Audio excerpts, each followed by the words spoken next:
Así que bueno, ahí está el título, ¿no? Evangelismo enfocado y estratégico que logra mayor influencia. Ese es el título de esta conferencia. Y te espero por si querés irte, capaz que estás buscando otra cosa. Así que ahí vamos. Así que, a ver, ¿cuánto están de acuerdo o en desacuerdo con esta frase? ¿Sí? A lo largo del Antiguo y Nuevo Testamento, Dios seleccionó personas y las envió a audiencias específicas a fin de lograr sus propósitos. ¿Cierto? Bueno, decir que no hay tiempo, si no sería lindo justificar tu respuesta a través de versículos bíblicos, ¿no? Pero ahí en el chat, donde estás, trata de poner si estás de acuerdo o en desacuerdo, ¿sí? Con esta declaración, ¿sí? Si crees de que Dios lo hizo, ¿sí? O bien no. Y tal vez el justificativo sea, como para estos tiempos de hoy, mira, Dios es un Dios amoroso, no es un Dios exclusivo, no es un Dios que ningunea a nadie, no es un Dios viste que hoy hay mucho de esa filosofía, ¿cierto? Rondando, ¿no? Justicia social, eh, y hablamos hasta de Dios cuando lo hacemos, ¿no? Pero, ¿será que Dios seleccionó? ¿Será que Él lo hizo porque tiene un propósito? Bueno, yo quiero decirles, estoy de acuerdo. Estoy de acuerdo de que Él lo hizo, tanto en el Antiguo como en el Nuevo Testamento. Dios seleccionó personas y las envió a audiencias específicas a fin de lograr sus propósitos. Y vamos a desarrollarlo un poquito más para que no queden si pensás diferente, está bien, no hay problema. Pero la base bíblica, vamos a ver la Biblia, ¿sí? A ver qué dice. Y Dios demostró su estrategia al seleccionar gente específica, grupos específicos y localidades específicas, ¿sí? Bueno, ahí está, esta foto me hizo acordar cuando yo trabajaba en la empresa, una empresa que exportaba cereales allá a la zona de Pergamino. Me acuerdo de que se estaba seleccionando gente o de todo el personal quien iba a ir a la parte administrativa y con potencial de poder ascender a subgerente de la empresa. Y yo con 21 años, de todo el personal que había, yo fui seleccionado para ocupar ese lugar. Tenía 21 años, era un repibe, ¿cierto? Trabajaba bastante, era fiel a Dios en primer lugar. Y me acuerdo de que en medio de toda una elección me seleccionaron para ese puesto. Y después lo dejé para poder servir al Señor con Cruzadas hace más de 33 años. Y me acuerdo también cuando me tocó jugar al fútbol. Me gustó siempre, traté de ser bueno, no de ser el mejor. Creo que tenía habilidades básicas para el fútbol, también el rugby, y me acuerdo que era toda una expectativa en una final, quién iba a ser titular y quién no, y quién iba a ser convocado entre todo el plantel que había. Y es lindo que te seleccionen, pero es feo que no te seleccionen, ¿cierto? Hay un peso muy fuerte emocional y por eso algunos que tal vez fuimos rechazados, no seleccionados, no estamos de acuerdo. Pero Dios seleccionó en el Antiguo Testamento a gente, ¿sí? Y ahí vemos el caso de Noé, Abraham, Jacob, José, David, profetas, ¿sí? Y ahí tenemos los versículos. Después o le sacan fotos o le enviamos el material o está disponible el video, pero para que puedan buscarlo bien, él había una situación X, había un momento que necesitaban de un líder, ¿sí? Y Dios levantó, formó un líder y lo usó para sus propósitos. Dios seleccionó gente. También seleccionó grupos, los judíos, el pueblo judío, para mostrar su amor por los seres humanos. Él quería un pueblo que fuera él su Dios y ellos su pueblo, ¿no?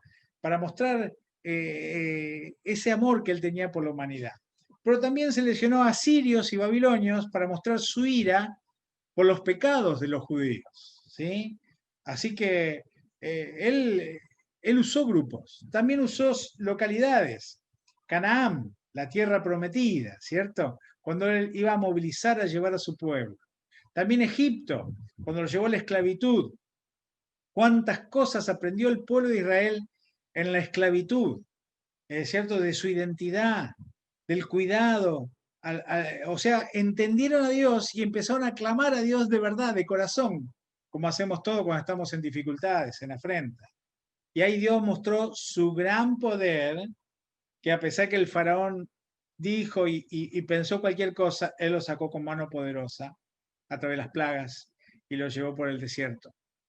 Nínive, ¿cierto? La capital asiria, ¿cierto? Cuando dejó en claro la misericordia de Dios, después de predicar Jonás bajo protesta, ¿cierto? De que Él es un Dios misericordioso y de que Él toca los corazones y de que si la gente cambia, los perdona. ¿Mm? Así que gente, grupos, localidades.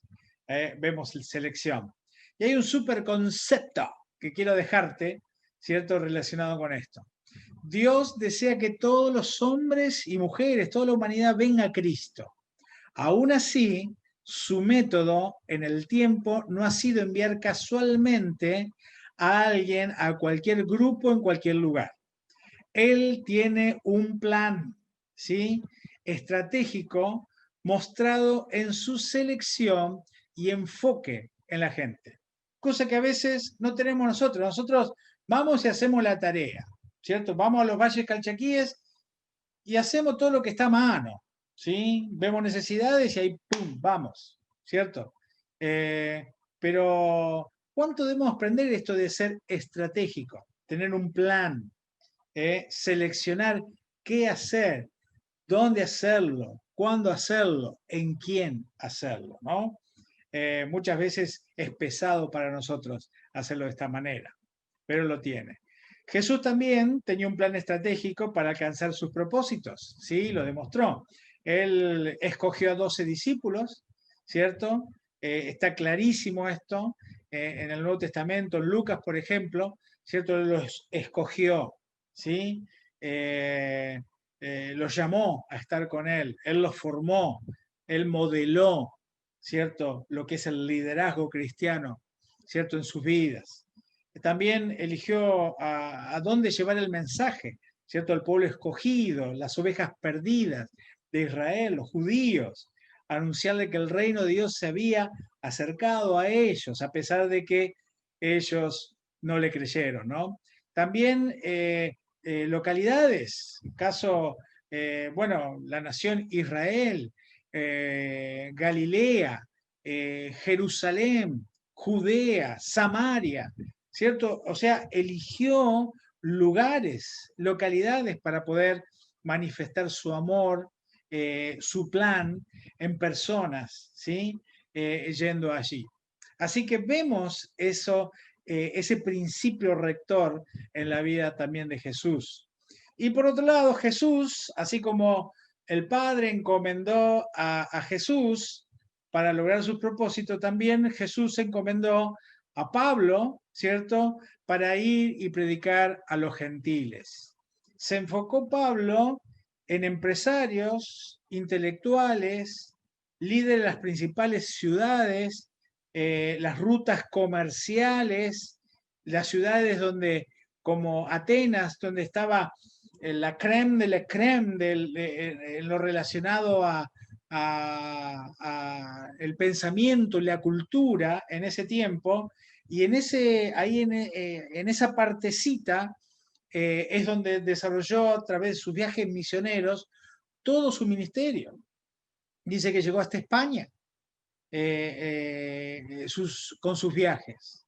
Así que él fue también enfocado con los medios que tenía en ese tiempo, medios de traslado, de comunicación, él cumplió, él fue estratégico y sin duda que este megaplan, ¿cierto?, de llegar a estos lugares y anunciar el Evangelio, estaba por una persona tan preparada como lo era y tan dedicada como lo era él.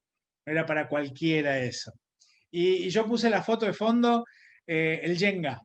Ustedes juegan al Jenga, hay que ser estratégico para jugar Jenga.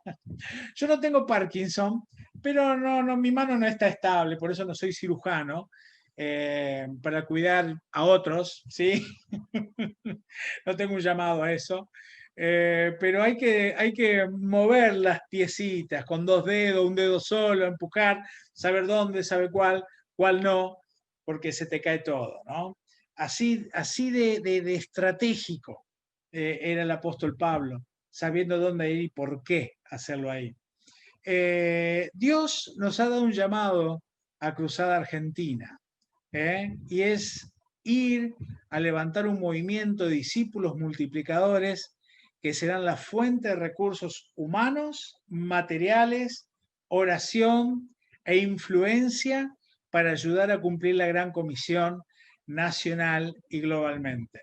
El llamado es alto, es muy importante, no es cualquier llamado, ¿sí? No es solamente evangelizar y hacer estudios bíblicos y eventualmente llevarlo a una iglesia para que crezca a esa gente que recibió a Cristo con nosotros.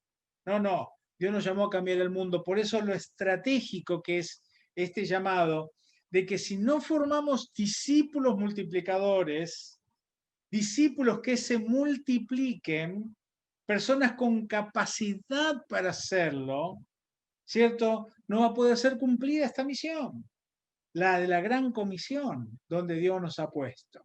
Así que por eso debemos ser selectivos, por eso debemos movernos como el Padre, como Jesús, como sus discípulos, como los apóstoles se movieron para poder hacerlo. Miren esta bella foto de la Facultad de Derecho de la UBA en Buenos Aires. Me acuerdo, apenas inicié mi capacitación y mi servicio con Cruzada, trabajé unos casi 2 años y medio, 3 años y medio con plantación de iglesias en el Gran Buenos Aires. Y un día, Mario, el director nacional de Cruzada, me pidió, me acuerdo que estábamos a pocos meses de casarnos con Virginia, mi amada esposa, me pidió, Marcelo, quiero que te mudes a Capital de nuevo y quiero que te hagas cargo del movimiento en Buenos Aires. Y principalmente no descuidar lo que tenemos ahí en la Facultad de Derecho de la UBA. La Facultad de Derecho de la UBA, unos 38.000 y pico de estudiantes, es una facultad de las 13 que tiene la UBA y tiene más de 38.000 estudiantes. Creo que ahora tiene mucho más. Y de aquí salieron varios presidentes del país, académicos, escritores, muchos jueces que juzgaron a la Junta en el gobierno del gobierno de facto. Y así que queremos seguir teniendo nuestra presencia y formar movimiento en este lugar clave. Y me acuerdo que había unos 26 coordinadores de cruzada en ese momento, y cuando llego yo, se ve que era muy bueno yo, mentira, es un chiste, ¿eh? Que, bueno, los 26 coordinadores fueron llevados o mandados a diferentes universidades del país y nos quedamos con Virginia recién casados y Mauricio, el que predicó hoy, que era muy jovencito, como lo era yo también y Virginia, ¿no? Así que estábamos los tres solos en este mausoleo gigantesco lleno de estudiantes y saber cómo le hacemos para poder ganar la Universidad para Cristo. Porque de hecho las palabras nos anima a eso en la Biblia. La cruzada nos lleva a pensar y a soñar y a caminar en fe para hacerlo, pero ¿cómo hago para que esto suceda? ¿Cierto? ¿Cuál es mi responsabilidad? Y me acuerdo de que comenzamos como trabajo de hormiga, ganando gente para Cristo, discipulándolos. Llegamos a unos 20 en el tiempo. Y parecía que éramos termitas cósmicas, para decirlo de alguna manera, en semejante marea de estudiantes. Cuando vi el recambio al mediodía y a la tardecita, te sentías más chiquito todavía.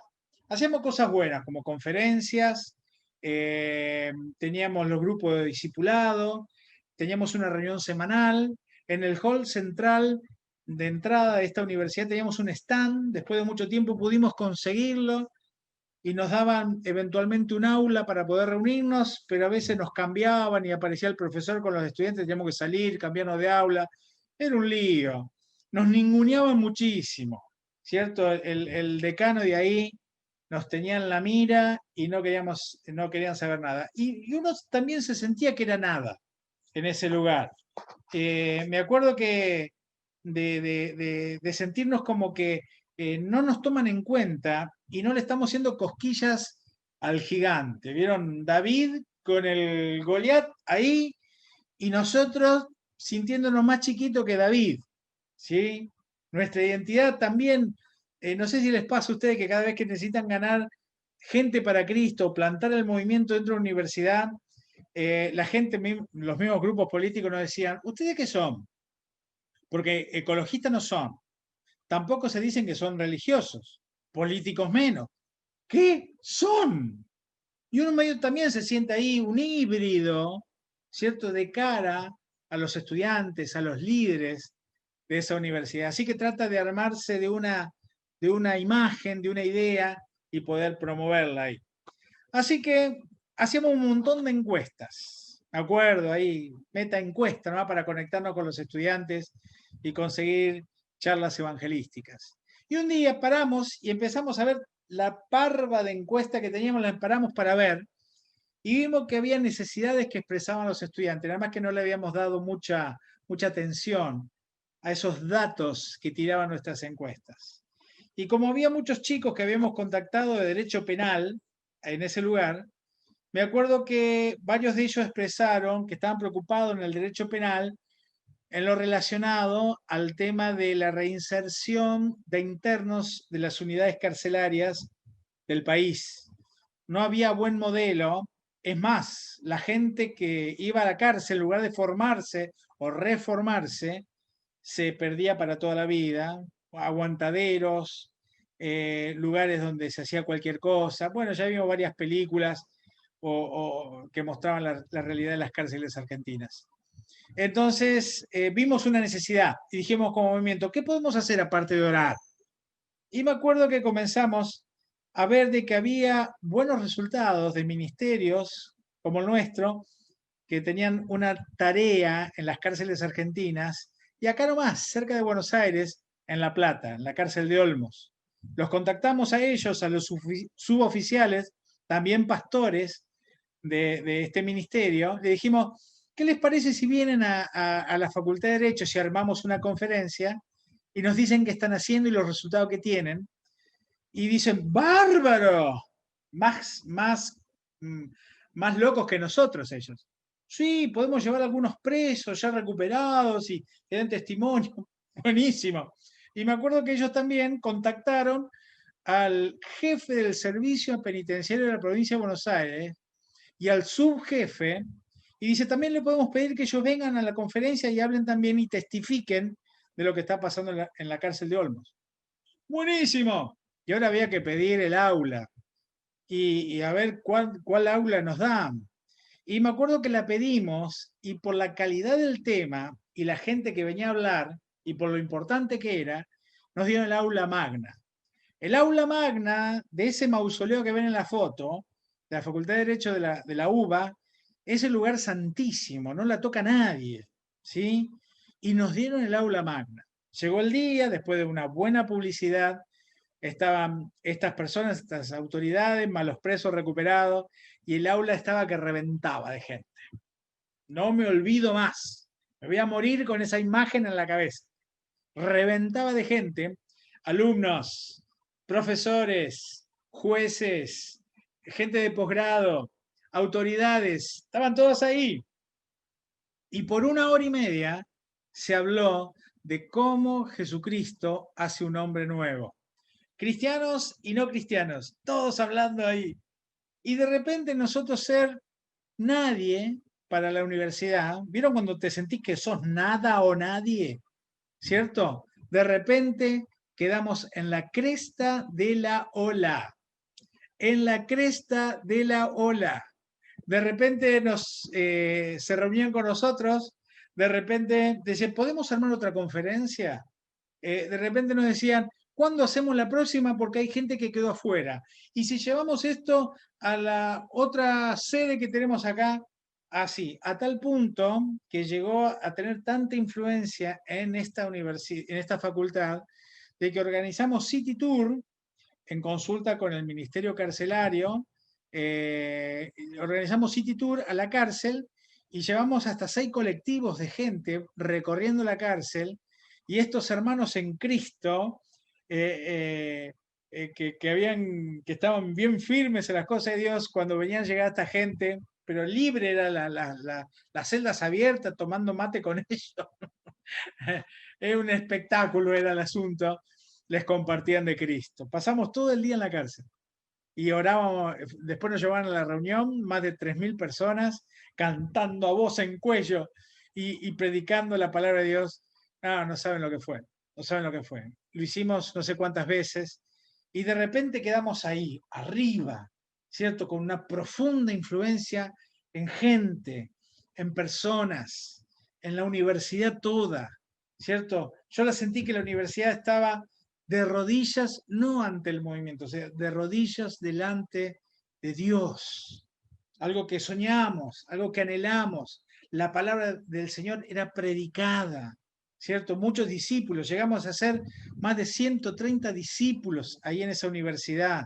Los grupos políticos ya no empezaron a tener miedo diciendo, estos son más grandes que cualquiera de nosotros juntos. Estos se van a presentar a las elecciones y nos van a ganar. Tremendo lo que estaba pasando en ese lugar.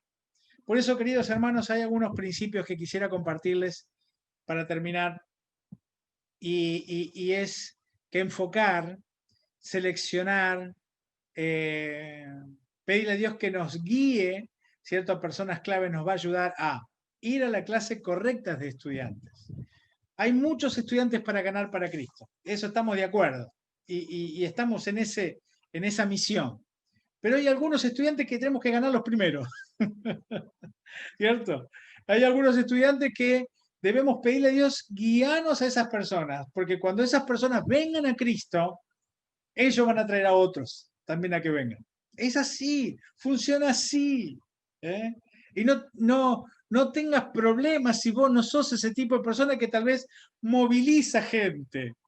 No tengas problema, pero sí conseguite a una persona y hablarle de Cristo y desafiala a que él venga a Cristo, de estas características, porque Dios lo va a usar para llevar a otros, ¿sí? Así que ir a la clase correcta. Señor, llévame a esas personas. Los abre puertas, le digo yo.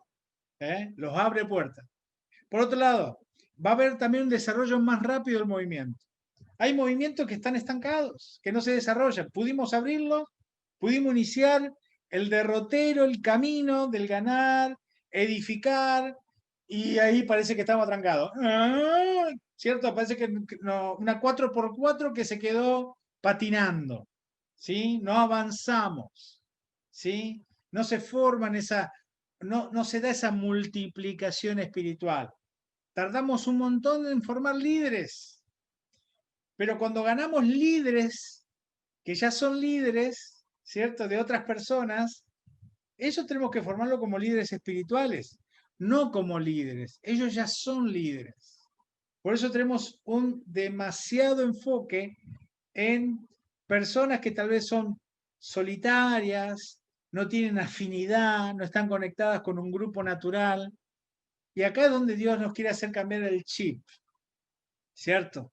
Queremos formar líderes multiplicadores, y una manera de acelerar el proceso es ganar líderes, ¿sí? ¿Es más difícil? Totalmente de acuerdo. Claro que es difícil. Por eso no lo hacemos, ¿sí? Y este tema, estos principios, estos modelos, queremos que nos enseñe Dios cómo hacerlo. Y por otro lado, caminar por fe, nos va a ayudar a caminar por fe, ya que solo con su guía y poder será hecho. No lo podemos hacer de otra manera, ¿sí? Es difícil conectar con un líder. ¿eh? Obviamente, de todas las personas que hay para poder ganar para Cristo, ganar líderes es una tarea muy, muy complicada, ¿cierto? Porque ellos ya tienen qué hacer, dónde hacerlo y cómo hacerlo y con quién hacerlo. Y nosotros lo que decimos es que se encuentren con Jesús, que cambien su razón de existir, ¿sí? Que ahora vivan para Él, como dice la palabra de Dios. Así que para pensarlo, ¿no? Para pensarlo y ver cómo Dios te usa a vos y a mí para poder hacerlo. Y está bien si no sos un líder, está bien, ¿cierto? Pero Dios te puede usar a captar la atención de uno de ellos. Me acuerdo cuando íbamos a los Valles Calchaquíes, un día en una evaluación, ya creo que teníamos 2 años de proyecto, estábamos evaluando ahí en la oficina después de un proyecto y nos dimos cuenta que estamos haciendo muchas cosas buenas, correctas, ¿sí? Pero no teníamos influencia en las principales ciudades de los valles. Me acuerdo que definimos Cachi, definimos Angastaco, San Carlos, Cafayate, Amaicha del Valle, Santa María, y no me acuerdo, no se les cae un lagrimón cuando hablamos de estas cosas, sí, ¿cierto? Porque no podíamos los valles. A mí sí, chicos. Y me acuerdo que dijimos, bueno, cada uno en su área, ¿cierto? Los que trabajan en el norte, los que trabajan en el centro y de abajo, aparte de todo lo que hacemos en la montaña, con las escuelas, con esto, con aquellos, tenemos que ir también a los líderes de estas principales ciudades. Y me acuerdo que yo como líder de la zona sur, ¿ciertos? Norte Tucumán ahí y Catamarca, me acuerdo que dijimos, ¿y ahora cómo le entramos a Santa María, por ejemplo? A Maicha ya la teníamos bien ahí, ya estamos trabajando. Pero ¿cómo le entramos a Santa María y en Catamarca? Y me acuerdo que nos conocían ahí en Santa María por los locos que íbamos a pintar escuelas en la montaña. ¿Cierto? Los que se cantaban de frío, los que venían de 2 a 3 semanas por año, los que nos volvíamos llenos de tierra y pasamos enfermos y nos trataban de locos. Y me acuerdo que le pedimos a Dios, Señor, ¿qué podemos hacer? Y estábamos con Pablo Gordillo, me acuerdo ahí una vez, y mientras Pablo organizaba actividades con jóvenes y niños, ¿cierto? Pablo muy, muy capo a través del deporte y todo eso. Yo me dedicaba a poder charlar. Me gusta charlar, ¿eh? Me gusta conocer gente, compartir. Y me dediqué a poder charlar con diferentes actores sociales. ¿Sí? En lugar de decirle, bueno, nosotros vinimos y hacemos todo esto, pintamos escuelas ya y allá. No, no. Charlar para conocerlo, para saber qué estaban haciendo ellos como actores sociales y cuáles eran las principales necesidades que estaban buscando suplir en esta localidad. Y me acuerdo que hasta el día de hoy, eso fue en el 2005, hasta el día de hoy, tengo amigos, amigos del corazón, amigos que hasta el día de hoy seguimos firmes y a pesar que no nos vemos, seguimos conectados. Amigos hasta que Dios nos llevó a formar una fundación en pro de paliar o de solucionar el suicidio infantil, infanto-juvenil en esta localidad. Amigos con los cuales trabajamos juntos hasta el día de hoy para cesar, para que ya no haya más, Dios nos ayude a eso, más abuso infantil y otras tantas cosas más, la principal causa, entre otras, del suicidio. Y me acuerdo que de ser nadies, me acuerdo que los curas nos tenían como una amenaza. Terminamos trabajando con un cura en su propia iglesia, ayudándole a armar una cancha de bola y básquet. Después ese cura, que trabajamos juntos llevando piedras y volviendo para allá, terminó siendo el prelado para toda la zona esa. Y somos amigos de don Demetrio. Me acuerdo que teníamos problemas en varias localidades de los valles, los curas nos tenían como amenaza, y me acuerdo que lo llamé a Demetrio. Demetrio, ¿lo puedes llamar a tal persona porque nos está complicando la vida? Ya lo llamo. Discúlpame. Y ahí Demetrio, ¡pumba! Bueno, amigos, ¿qué te quiero decir con esto? Una vez más, Si tenés problemas de autoestima, todos lo tenemos, ahí está Mike Cezanne que puede decir eso, el pecado produce eso en nosotros, serias dificultades de autoestima. Pedile a Dios que te la sane, te ayude. Y hay profesionales también preciosos como Mike y otros tantos más que pueden ayudarte. Capaz que eso puede ser una barrera que no te ayuda a vincular con personas un poquito más, ¿cierto? En la escala social, un poquito más que vos. Pero por otro lado, si no tenés qué decir, no te sentís sin autoridad, te sentís sin nada con qué compartir con esas personas, eso se aprende, ¿sí? Me acuerdo de que Dios, en una misión que tuvimos, nos llevó a contactar empresarios. Y es increíble. Me acuerdo que íbamos, le presentamos el proyecto que traíamos para buscar dinero, me acuerdo, para que apoyen el proyecto. Y los tipos te decían, ok, vení, te doy 2 minutos. Uy, ¿qué te digo en 2 minutos? Alguien que habla tanto como yo. Y aparte no sé cómo entrarle, ni en 2 minutos digo mi nombre. Y el proyecto, ni el nombre del proyecto. Se aprende, se aprende. Es increíble cómo Dios desarrolla tu vida, ¿cierto? Te hace más hábil, más preparado para la misión. Así que, en parte, lo que te quiero decir es, créele a Dios. Y segundo, móvete por fe. Tercero, si no lo hacemos a la manera de Dios, este plástico de este edulcorante que tengo acá, que puede tardar 400 años para asimilarse por la tierra y si se cae al gozo, es lo que nos va a llevar a plantar un movimiento en una universidad. Nunca va a suceder si no lo hacemos a la manera de Dios. Digo la universidad porque hay muchos estudiantes acá, pero y así en el colegio profesional donde sos parte, en la ciudad donde Dios te mandó, en la familia donde Dios te puso, andar a los líderes. Andar a los líderes. No es que ellos necesitan más que los otros, todos estamos necesitados de Dios. Pero si ellos vienen a Cristo, cuando un líder viene a Cristo, el resto también.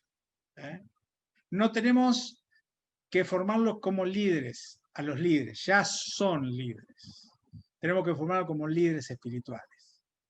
Y creo que todos podemos ayudarles. Amén. ¿Sí? Bueno, hay gente que no conozco acá por las dudas. Le doy mis datos por si me quieren escribir. ¿Eh? Ahí está, ¿sí?